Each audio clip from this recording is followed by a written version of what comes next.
Hey, this is the Raumschmiere from Berlin, and I'm going to show you some tracks I've made, and then we're going to start a project from scratch, and let's see what happens. Mach mal ein bisschen lauter. Gib mir ein Kiss. Ich bin ein Klamauter. Mach mal, denn ich will's. We're gonna listen to a track called, well, the working title is Erich. Erich is the male version of Erika, which is the female name, obviously. And we recorded that track. I say we because I'm working with a partner most of the time. And we recorded this track because we kind of liked there is 4 bell chords on it, and the bells are running against each other. And then we added some more delays, so it's changing through the whole track. But at the end of the day, it's just one thing, you know, and that's the trick on this track. And I will show you what we recorded, and you will hear it.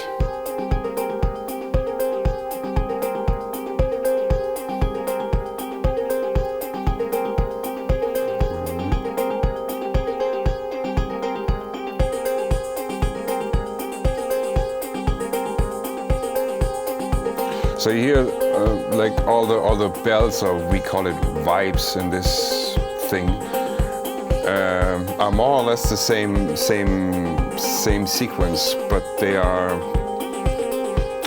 running at other tempos or at other patterns. And if we all bring them up together, it's getting bigger and bigger.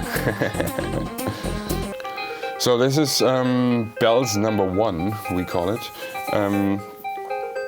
This was mostly done with a Max MSP patch, and we recorded this with a morphing, some kind of LFO kind of thing, and then there is the more or less the main bell. I don't know why I call it bell. It's whatever it is. It's some sound, and you can see how they match together. And then we have the third one. It's just a little bit in the back, but it's more higher. And then the fourth one is just ending now. So we start from where we started. And then we have a synth. I think it was a Juno or something, which adds more atmosphere to it. So we have four bell sounds now that are doing this. I could sit here and listen to that all day, actually. It's great. And if we skip more forward, we added different delays on each sound. So it's changing all the time, because the delay times are changing, the rhythm things are changing, the amount of the delay is changing. So it keeps morphing on all the time, and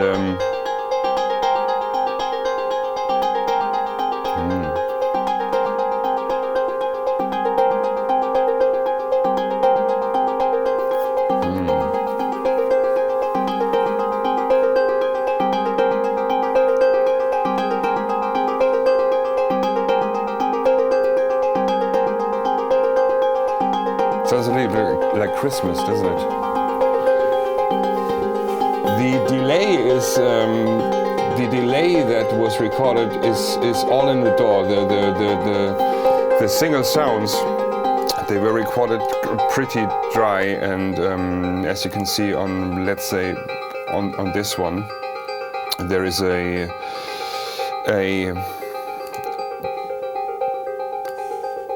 delay put on with an 8th triple delay time, and it's just with the DAW, it's just getting more and more amount of the delay and more level, and then it's going down again, and the same thing happens with all the other sounds, but with different delay times, and also with different ramps of the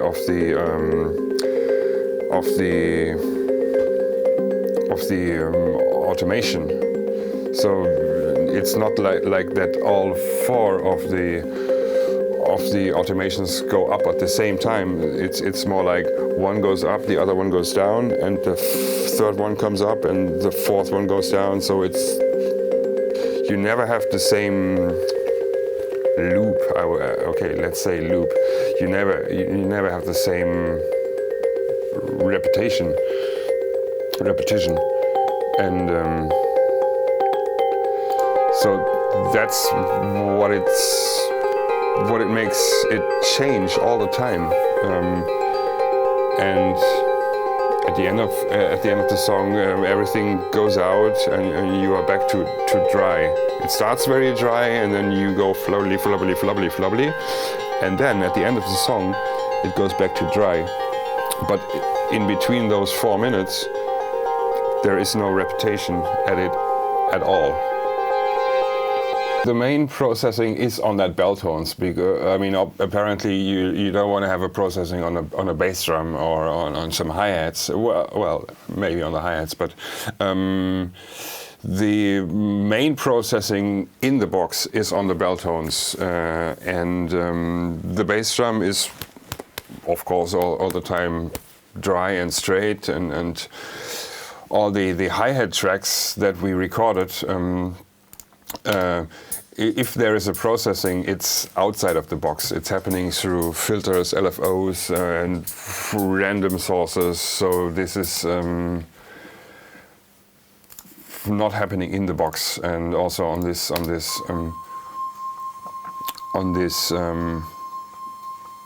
what is that?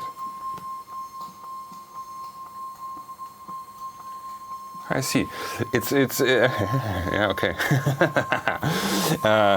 The thing is that you record a lot of tracks, and then you pick out what you want, and then you edit it. Sometimes we have like 8-minute sessions and strip it down to 5 minutes. Sometimes we have 16-minute sessions, or sometimes we have 30-minute sessions. But then we just choose the part that we want. For example, with this acid part, it's called acid. What is that? Yeah, that's why it's called acid. It's morphing, but it's not happening in the box. It was live. It was live tweaking. Yeah. Usually we just run the machines and record it live, and then cut out the best parts, and as you can hear, and then make the best out of it. That was super cool. At this part, it's going womp. Super cool. It was the Vermona Performer synth, like a 4-voice analog synth. And I can remember me playing this machinery, And when that part happened, that just happened now, I was like, wow, great! Because before that it was like very mono-ish, and then I tweaked the knob and it was like, whoop, it was opening up. And I was like, yay! And then of course you add some bass. That was probably one of the MS-10s or MS-20s here. Oh yeah, it's actually saying MS, so yeah. And then we have another kind of lead sound going to it. That's... okay, that's the... That's the JX3P back there. I guess there's not much happening on that one. No, it's not. But it's just a question of how you mix it, and I use a lot of sidechain compression. So you hit the bass drum and it ducks down your lead synth or whatever, or you hit the snare or whatever, and so it's getting wobbly all the time.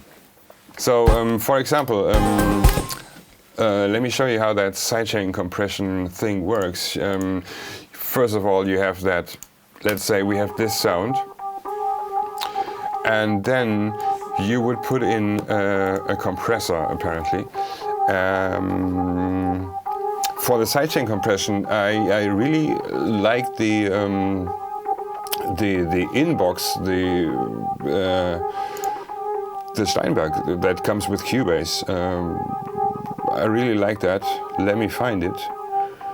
It's right here. It says compressor. And then,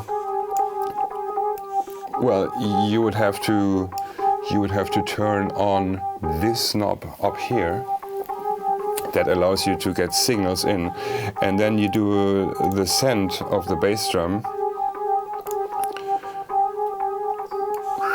Okay, the send of the bass drum, as soon as you activate this knob here, it shows up in the send section. So you have the sidechain that's going to the organ, which we are currently listening to. So you press it. I always go to full on. You turn it on, and then as soon as you turn on the bass drum, you see that bass drum is coming in here. And of course, then you just play around with whatever you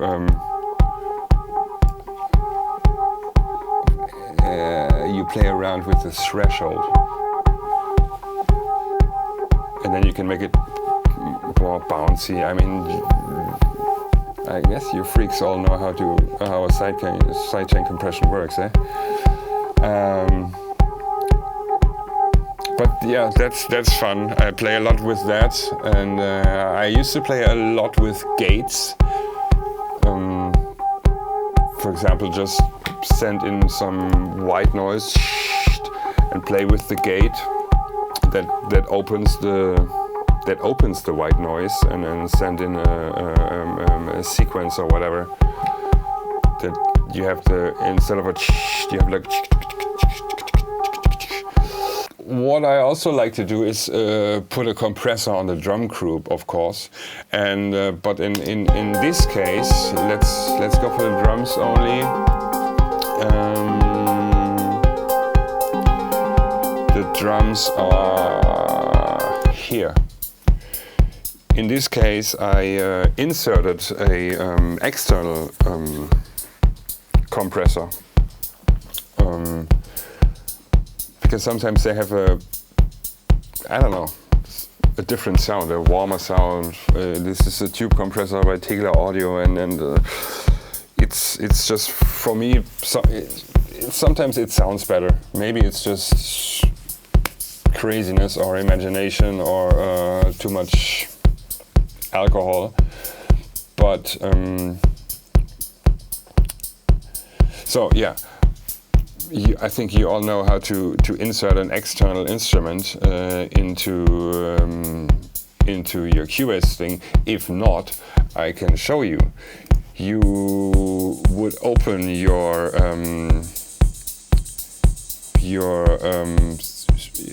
it's called Studio,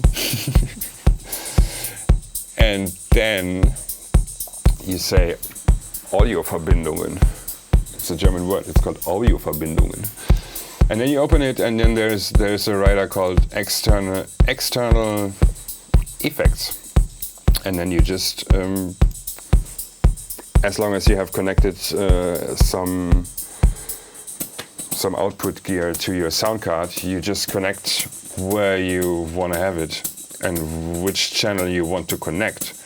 And then what is very important to me is I always name those channels so I know what's going on where. So in this case, it's called Magnetismus, which is the compressor, the drum compressor from Tegeler Audio, and so I have this set up here, and that's pretty much it. And then you can use it as a regular plugin inside your Cubase thing. And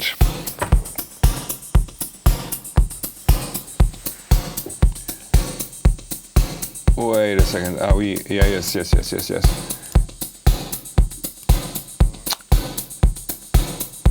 And then you could, if I bypass the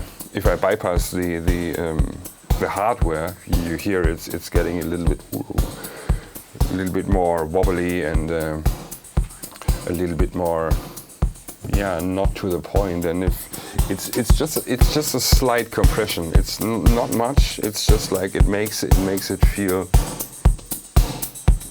more. How do I say it? It's just going.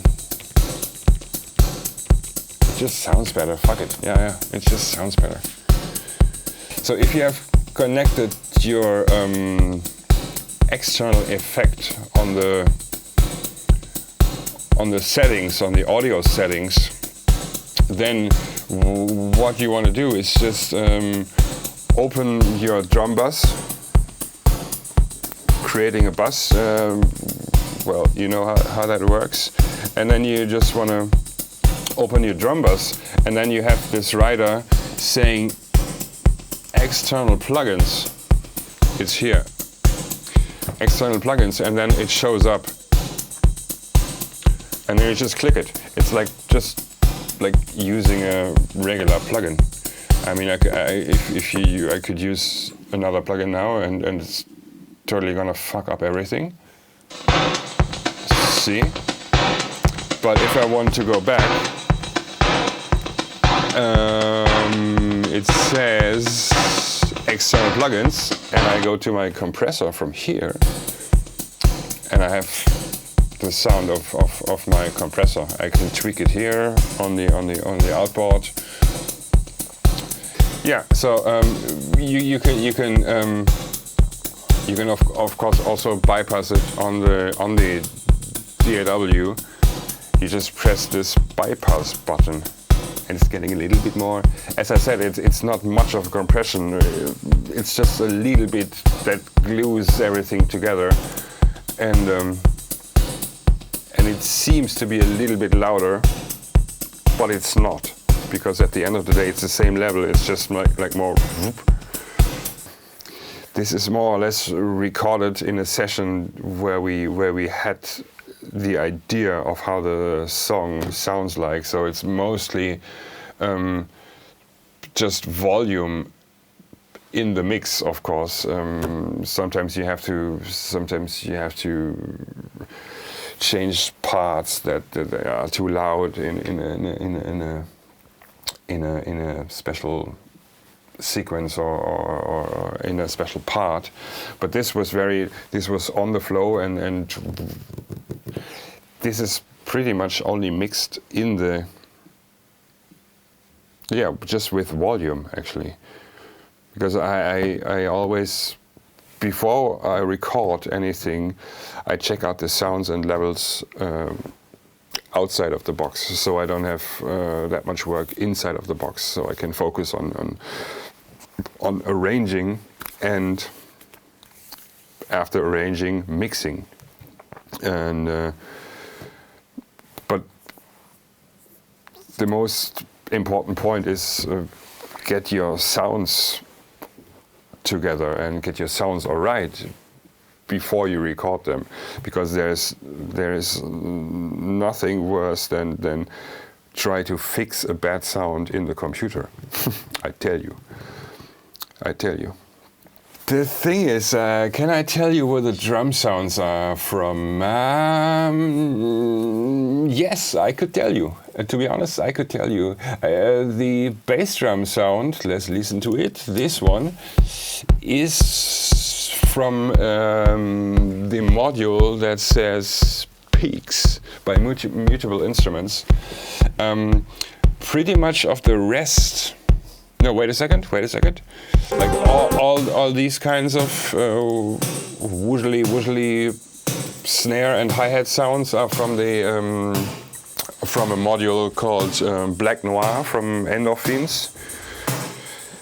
And then I added another hi-hat, just a regular hi-hat that comes from the Tierra 8S. And then there is like a more like a this clickety sound. That's from the Brute, actually. That's from the Arturia Brute. Just a snappy sound, yeah. Okay, this is not really a drum sound. And what's this? That's also not a drum sound. That's just a noise from the MS-20. And the other one is just from whatever comes out of that section. And that's about it. And that's about it. Try to keep it minimal. Try to keep it minimal. That makes your song better. So here is another track that I made in November. It says November last year. And I think this is coming out in June this year, so you might be happy to buy it. And this one includes vocoder voices, and is a little bit more dirty, which is kind of what I'm known for. And it's very minimal. But of course, since you have the vocoder voices, the vocoder always takes lots of space in your frequency thingy. Okay, let's listen to it.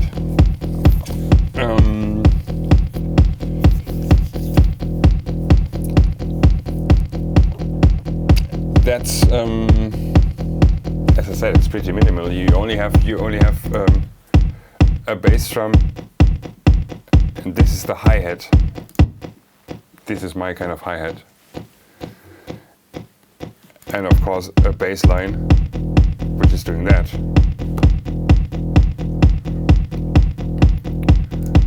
This is mostly based on samples and not recorded. Yeah, it's mostly based on samples. But we go on. No, wait a second. We have to start from the beginning, because when the vocals kick in, it's sick. Listen to that.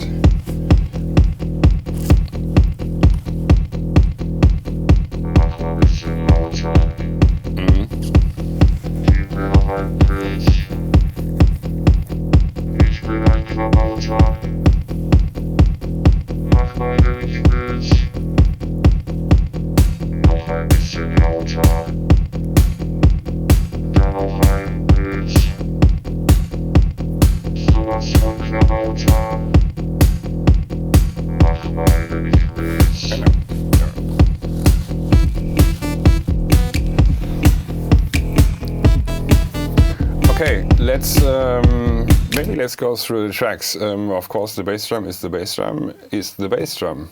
period.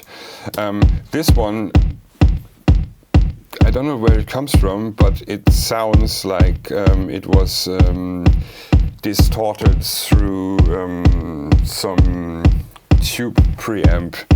That's where its Gnazi sounds comes from. And the hi-hat is just a noise, probably just a random noise from somewhere. Then we have the hi-hat sound pretty not normal, but great. And then we have another snare drum here. Okay, and some extra kind of beat with a snappy thingy and more claps with lots of reverb. So that's more or less the beat. And we add another element here with another hi-hat.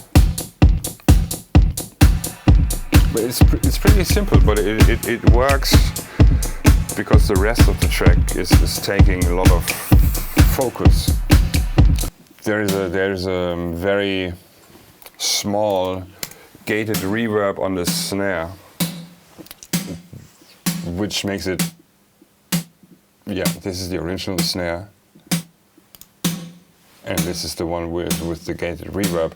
This one is from the Valhalla plugin I bought, and this is one of the best reverbs I have ever used, and I use that a lot. And so let's go back to the beat.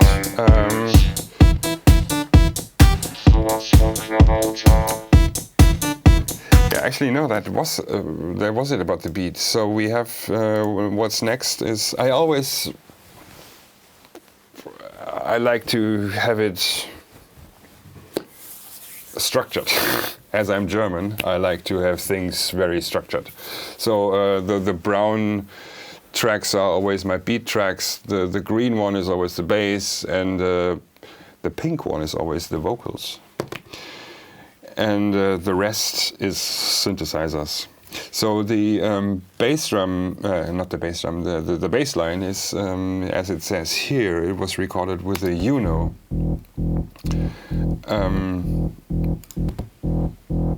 With a slight modulation throughout the track, and yeah, as you can hear, with hand though, and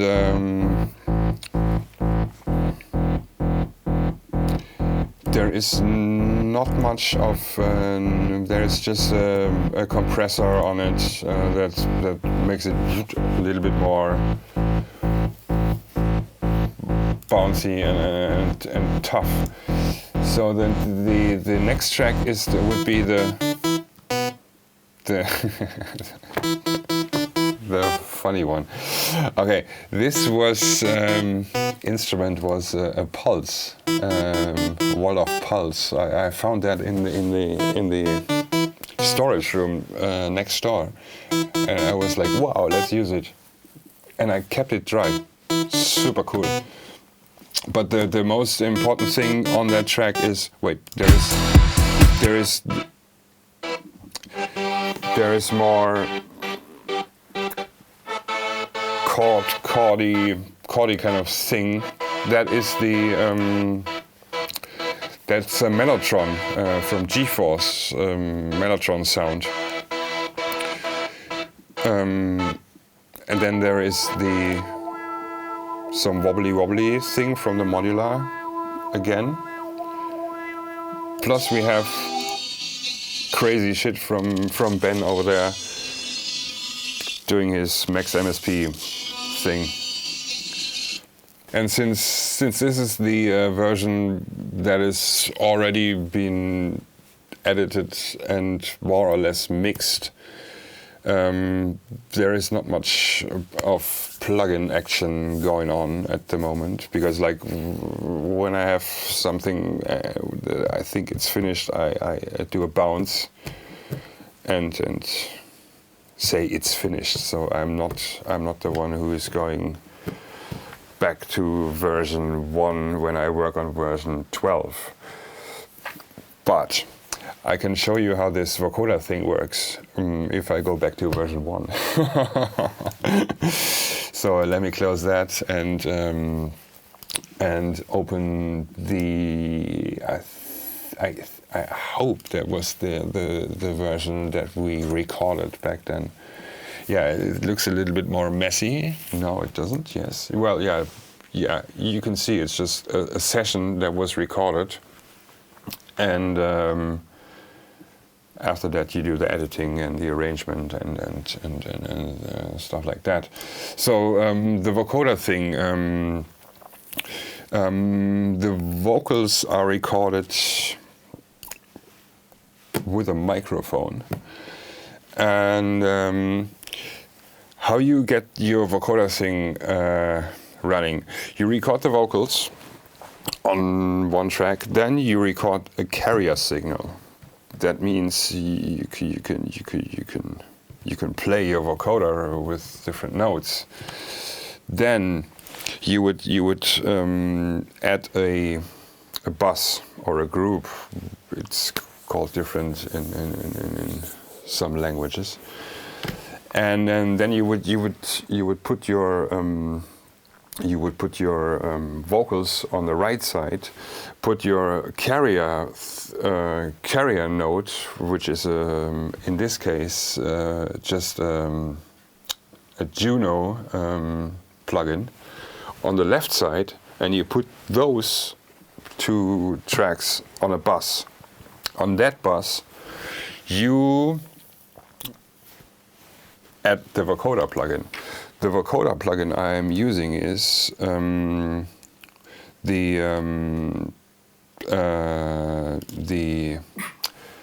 Tal vocoder. It's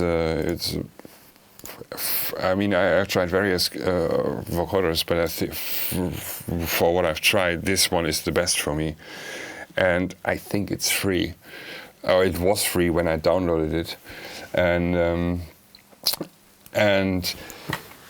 yeah. So let me show you how this works. If we solo the vocoder thing, and I also show you the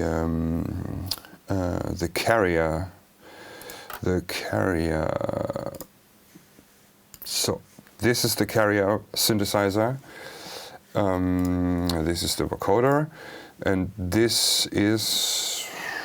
It should be the group. Now this is the group. So, as I said, you would set the vocals. You hard pan them on the right side. You hard pan the synthesizer on the left side, and then you send those two signals into a stereo group, and you put the vocoder on it, and then eventually you would hear something. That's it. And then you can.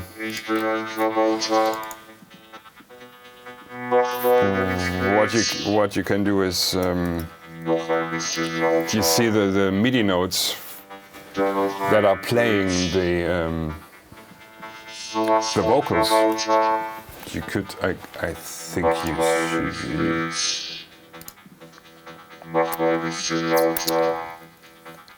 should be. Wait, if I mute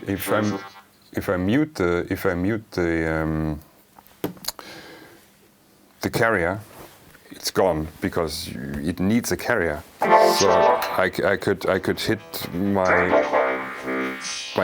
my keyboard at any note and play around with my vocals.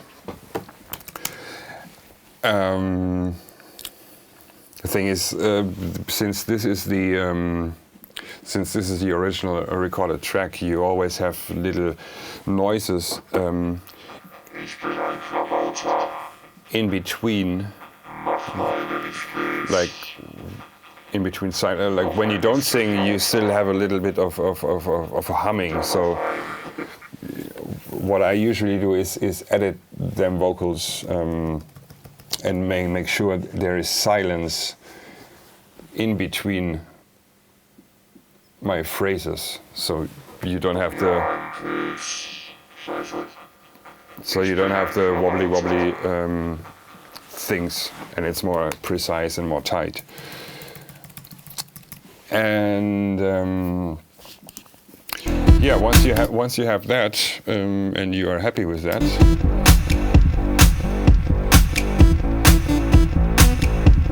you can build a track with that. This is the end of part 1. Make sure you tune in for part 2.